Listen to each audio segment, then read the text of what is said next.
It's in the Bible. So I think we've gleaned or gathered enough information to say we should take a look at it. And then, of course, I feel very comfortable with John Jocelyn, who wrote this. I don't take credit for it. John Jocelyn, who was a very able Sunday school teacher, Christian, so forth and so on, but who knew the reality of the sign and the zodiac in the lives of people. Sagittarius. Sagittarius is a sign that beckons those to higher places, higher realms. Sagittarius, life opens as a journey towards a definite goal. It's the 9th sign. It's fiery enthusiasm, is Sagittarius. Half horse, half man, aiming his arrow to the sky. And you've seen that, and that's very appropriate because this is the basis, raising oneself above the animal nature by directing your bead on something that is higher. Beautiful. Sagittarian is a sign of very buoyant aspiration, optimism. They have soul bounce. They're completely confident. In the Bible, the Sagittarian is described in Romans 8:28. I won't send you looking there now. And it says, all things work together for good to them that love God. A perfect example of the situation that I just went through. I have never believed that stuff. You know, all things do not work together. And I think there are some situations where you can't say that. The doctor comes out and says it's malignant. I really have difficulty with that. But in other situations, you know, your mind tells you you're going to go under, and you don't go under. In fact, you prosper. So that's very possible. See, all things work together. Sagittarius and people who are Sagittarians try to live on the earth with consciousness of the spiritual world. With a Sagittarian, they have vivid dreams, vivid visions, and that's part of their life. They really have a tremendous imagination, visualization, part of their life. They're very receptive to the cosmic Christ. And for a Sagittarian person to come in here and open themselves to the meditation is very easy because they're very receptive to this type of thing. They really love this type of thing. Body, soul, and spirit are coordinated in the person who lives in spirit of mind of Sagittarius. If there's a sign if there is one sign in all the zodiac that is tuned to the spirit in the meditation, it's Sagittarius. Okay, very strong in that way. In the lower phase now, there's a negative to all of these things. In the lower phase, the reverse mental force, and these people are characterized by their physical speed. You know what Sagittarians are noted for?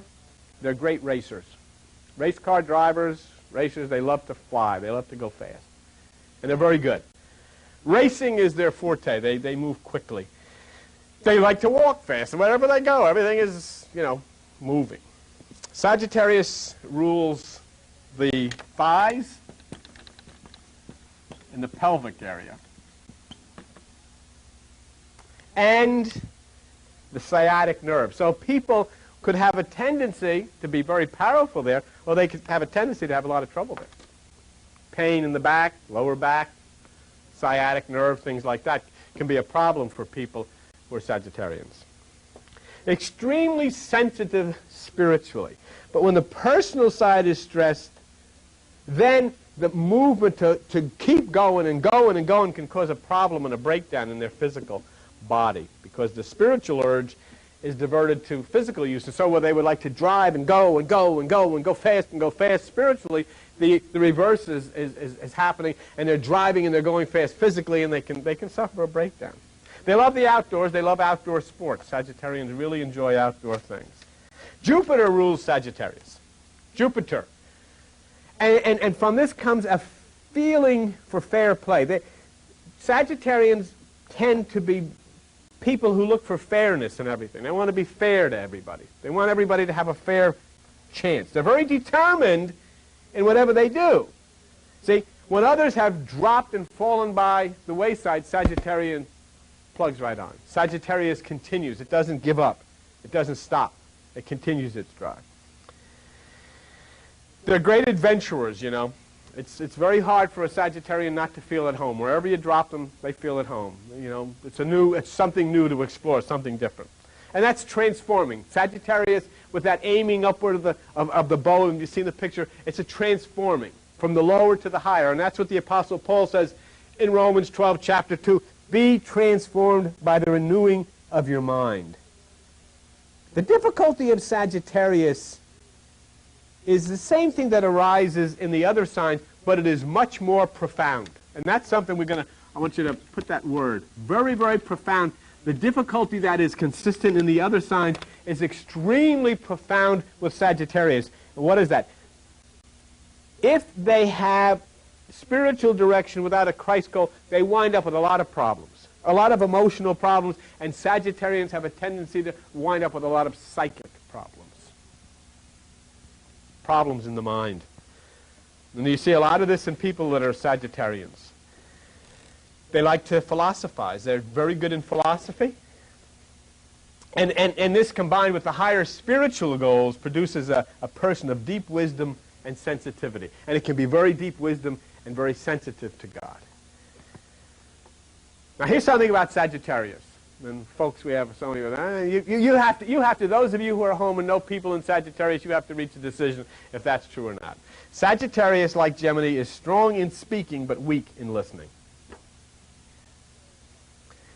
They're weak in listening. And this is a problem. Let me show you what the problem is. Sagittarians have a difficult time. They love to enter into spiritual things, but when you get them in meditation where it's all quiet, they have a tough time sitting still because they have a tough time with silence. Tough time with silence. So it's difficult for them. An interesting fact about Sagittarius is this, and you might try it sometimes with friends of yours who are Sagittarians. They have a hard time listening to other people because something strange happens within the mind of a Sagittarian. It seems that they know what the person is going to say before the person finishes speaking. They have that gift. But Sagittarius can also use words like darts. You know, they can zing people. And it tends at an occasion to prompt ill will from the other person, because they can cut pretty deep and they can really sting people with their words. They're outspoken. They don't have any desire to hurt other people. They can see right through error of other people. They're very observant and very tuned into these things. But, you know, harsh words can have a very devastating effect. But yet when it's turned on a Sagittarian, you know what happens? They sulk, because the thing that you or I would say, it's no big deal, becomes a hurt to them. They've been offended. And they don't want to go anymore. They don't want to be around anymore because whatever has been said has deeply hurt them.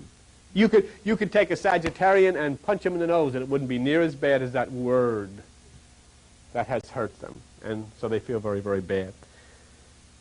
And if you get a Sagittarian, and if they don't agree with what you say, there's a tendency that they'll explode in a rage. Sagittarians are moved by the intuition of the light of truth. They have a constant movement that feeds above that which is the mind, above that which is the brain. And they're very idealistic people. They have strong ideals, strong goals. They get that arrow and they're shooting for something much higher. But they are overly sensitive to remarks that other people will not take too deeply. They'll take very deeply. They get hurt. They get hostile over things that other people will just, you've said so. Hey, it's no big deal. Let it go. They get very hurt. That's a lot of folks, you can find that in yourself. You may be a completely different sign, but you might have this Sagittarian influence in your own life. You may be different. You know what this is very much like? Remember Buddha would talk about the 10,000 things? You have this as your main characteristic, but you have some of this and some of that and some of the other things, and you mix them all up and you got a personality. And it's no different than baking a cake. You put a little of this, you put a little of that, and you either have a chocolate layer cake or a strawberry shortcake, but you got to put different stuff in the same way. You may be a chocolate layer cake, somebody else is a strawberry shortcake, somebody else is a pound cake, because what's gone in is completely different. Do you know what I'm saying to you? That's exactly what it is. It's all different ingredients. And it's all different influences that come from these constellations. And, this is what Buddha was trying to get about the 10,000 things. You not only have the influences that are in your head from the planets and the stars, you got the influences that are in your head from your parents and from the church and from the government. And, geez, it's a very complex thing. Right. Very complex thing. So they're very sensitive people. I'll tell you something else about them. Geminis and Sagittarians tend to be incessant talkers. And they can take part in endless chatter. They just don't stop. Sometimes, I've met, some great people. I had somebody call me the other day, and I had to say, look, I'm on my way out, and why don't you leave the message on the answering machine? Because it just doesn't stop. Very wonderful, very beautiful, but it goes on. So I have to ask this person sometime, what is your sign? And probably he would say, or she would say, Sagittarius. They have to learn to control the outpouring speech to better accumulate the innate wisdom. And that's something that I guess a lot of us have to do. We tend to want to be able to make our point, but they do it very strongly. Sagittarius produces an inner speed that can cause them to burn out. We talked about that a few moments ago. That's one of the problems. So many who should follow the sign for spiritual aspiration find its lower power in selfish ambition. They drive and drive and drive, but it's not for the Christ part. It's for the I part, the me part. But they want to open new vistas. They want to explore new things. It's a new age, and it's a new way for these people under Sagittarius. Beautiful but strange instinct lies in Sagittarius. In people who are born under this sign, there is a strange thing which many of the others don't have, and that is an innate realization of this son-daughter relationship with God. There's a constant craving to be one with God, to try to find out, what is this? I am part of something. I'm being deprived of my relationship with this God family because nobody has to. I want to find out more. I want to get closer. I want to get a part. And that's a very strong part of the Sagittarius way. They want to find out. They want to know who they are, what part they play in this. Sagittarius rules religion. And for the most part, you'll find Sagittarians pillars of the church. The deacons and the duchesses or the duchesses or whatever they are, all of these people in the church are Sagittarians. Sagittarians, ministers, they make great ministers and so forth and so on because they're into religion. They're into it. They're not warriors for the most part. They're not concerned with other people's affairs, but with Sagittarius. In the lower aspect, it can be just the opposite, and instead of being concerned about other parts of other people, they can get caught up in a lot of gossip. Now remember that those of you who are Sagittarians in here, the opposite side, as you move in meditation, all this washes away. This is the beautiful part about meditation. As you rise in meditation and consciousness, you eliminate all of these negative aspects. The higher you go, the less that these negative aspects of these signs have any effect on you. See? So Sagittarius correlates the intellect with the spirit. There's a bridge that is built by Sagittarius as he pulls his bow from the earth to heaven. Many of the ancients that would speak of these things would say that the great prophets were of Sagittarians, the people who have evolved deeply in the realms of the spirit. Spirit, mind, consciousness that connects truth with the mind to God.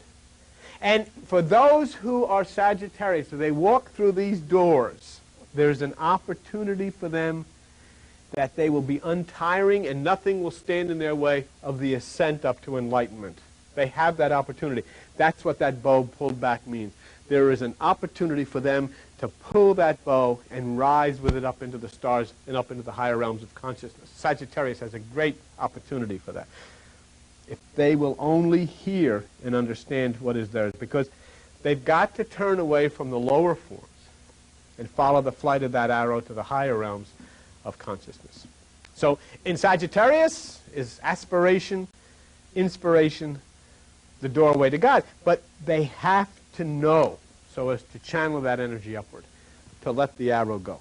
Not to aim it down, but to aim it upward. And then they evolve into enlightened people who are extremely strong in the aspects of divine meditation and Christ consciousness. Well, we've not only gone through the aspects of the Bible in which we've talked about the authority, but we've spent a little time and just gone on the periphery of the sign Sagittarius. There were so many things. I met somebody said, "I'll do your sign for me," and I got a book back. It looked like the dictionary, and there are just little things that are part of all of our lives. Some are stronger in some signs and stronger in the other. You have to decide. And then you have to decide as to whether you overcome. To me, I simply feel, okay, I know what the sign says. It's interesting because it does describe me pretty well. But I'll rise above it. I'm not interested in being brought down and say, well, this is your sign, so that's the way you are. I'm interested in rising above it and say, I have no sign, but that which is God. And that which is the higher mind. Because the sign is that which affects the person on the earth, and we must rise to be the person of heaven. Okay? Thank you very much for spending this time.